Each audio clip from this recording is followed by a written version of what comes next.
লা লিগায় এই মৌসুমে বার্সেলোনার শুরুটা ছিল দুর্দান্ত। উঠতে থাকা বার্সেলোনা তবে সাম্প্রতিক সময়ে হারিয়ে ফেলেছে দলটি। আগের দুই ম্যাচে জয়বঞ্চিত থাকার পর ক্লাবের ১২৫তম বার্ষিকীর ক্ষণে সবার আশা ছিল একটা জয়ের। তবে লাস পালমাসের বিপক্ষে গোল মিসের মহড়ায় হেরেই গেছে দলটি। বার্সেলোনা ফরোয়ার্ড রাফিনিয়া স্পষ্ট বলে দিয়েছেন, বাজে খেলেই হেরেছেন তারা।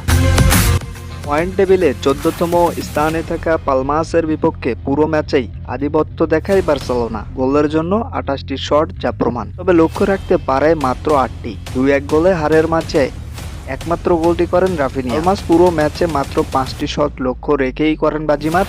ম্যাচের অধিকাংশ সময় রক্ষণ সামলাতে ব্যস্ত দলটি পাল্টা আক্রমণ যখনই গেছে চমক দিয়েছে হাইলাইন ডিফেন্সে খেলা বার্সেলোনা। গত মাস পর্যন্ত লা লিগায় উড়ন্ত ফর্মে থাকার পর টানা ৩ ম্যাচের মলিন পারফরম্যান্সে ভীষণ হতাশ রাফিনিয়া।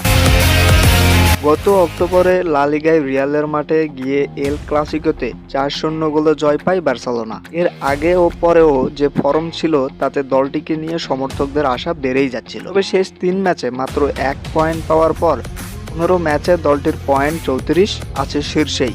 তবে ২ ম্যাচ কম খেলে রিয়াল মাত্র ৪ পয়েন্ট পিছিয়ে থাকায় অবস্থান ধরে রাখাটা পড়ে গেছে চ্যালেঞ্জের মুখে। পালমাস ম্যাচের পর বার্সেলোনা কোচ ফ্লিকের কণ্ঠে আক্ষেপ দলগতভাবে ভালো না খেলার।